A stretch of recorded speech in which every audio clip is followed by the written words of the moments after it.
Hey, welcome back. It's Louisa Tannermunson. And in this episode, we're going to go even deeper with eliminating all the dates in terms of finding the perfect wedding. So we've done quite a bit already. So in the first episode, we downloaded an ephemeris and learned how to look at the bits that we needed to look at. In the next episode, we were considering some real red flags in terms of finding the ideal date and what we weren't going to put up with. And that was Mercury retrograde, Venus retrograde, Mars retrograde. And then we were flagging the days where planets were changing signs, because in those days, there's a bit of a changing energy.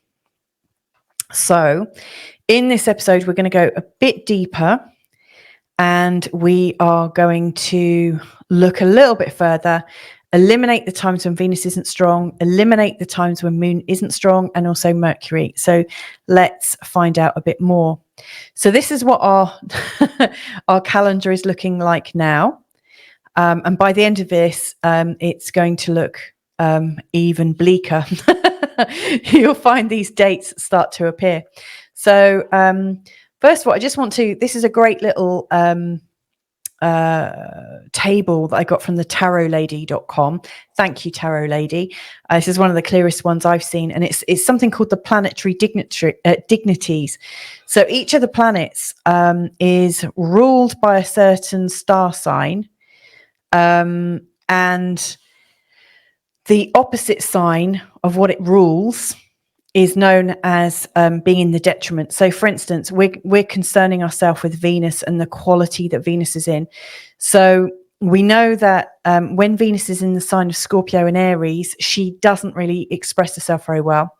And also when she is in the sign of Virgo, again, she really doesn't express her energy very well at all. It's I don't want to say impoverished, because if you've got Venus in Virgo, I don't want you to feel that. But in terms of looking for the ideal date for a wedding, you want to get Venus in her very best. I guess it's a bit like wearing your lucky knickers on the day you get married. You want absolutely the best astrology and the best expression of the planetary energy. So we're going to be looking for when Venus is in the sign of Scorpio or Aries, and also in the sign of Virgo.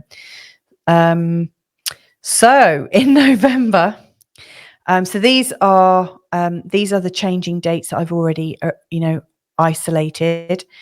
I can now see that in November, she's in the sign of Virgo from the 1st of November until the 8th of November. And then the 8th of November is one of those changing days as well, because she's about to change signs. And then in December, see, that's the Mercury retrograde that we identified in the last lesson. In December, she goes into the sign of Scorpio, and she's not good in Scorpio either.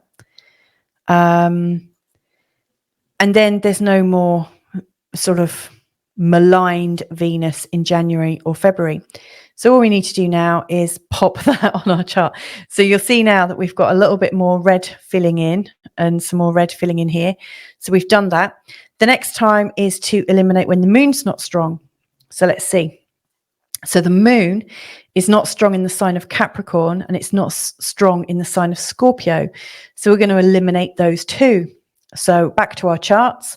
This time we're looking in this column, and we're looking for the symbols for Scorpio and also Capricorn. And so you'll see that I've put, when it's in the sign of Scorpio and Capricorn, it's red.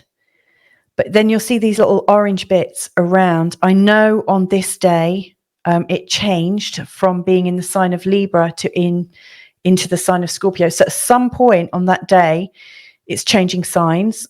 And this one, it's changing signs from Scorpio into Sagittarius. So these are these other sort of slightly suspect times, where it could be good, but it might not be.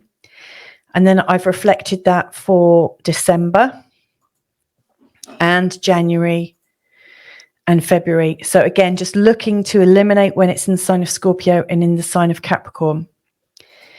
And now I've put those dates on the chart, and you'll start to see now it's these are all the times that we're really not wanting to initiate a wedding. Now we're going to look when Mercury's not strong, because you know, Mercury has a lot to do with forming partnerships, so I think it's important. Now, Mercury, boo-hoo, mine is in the sign of Sagittarius, so my Mercury is not very strong in my birth chart, but it's not very happy in the sign of Sagittarius or Pisces. It's definitely not, it's like doubly unhappy in the sign of Pisces. So we're going to look, when is Mercury in Sagittarius and Pisces? Does that happen over these 4 months? Let's have a check. And we'll see in November, Mercury does go into the sign of Sagittarius. So that's going to come out. And there as well, he's in the sign of Sagittarius. Now, does he go into the sign of Pisces? Yes, right at the end of February, he goes into the sign of Pisces. So all of these new dates, these are all the old dates that I've already got in. And so now you'll see there's loads of dates that we're really not going to consider. In fact, there's only one date that we might consider in November. So we'll have to see what that one's looking like. In November. And December's looking a little bit uncertain too. January and February look pretty good. So the next thing we're going to do is look at, I guess, the good dates. So we've been eliminating all the things that we don't want so far. Now we're going to start considering the kind of energy we do want. So in the next lesson, we are going to be looking for when Venus is her best and also when the moon is strong. So join me in the next session.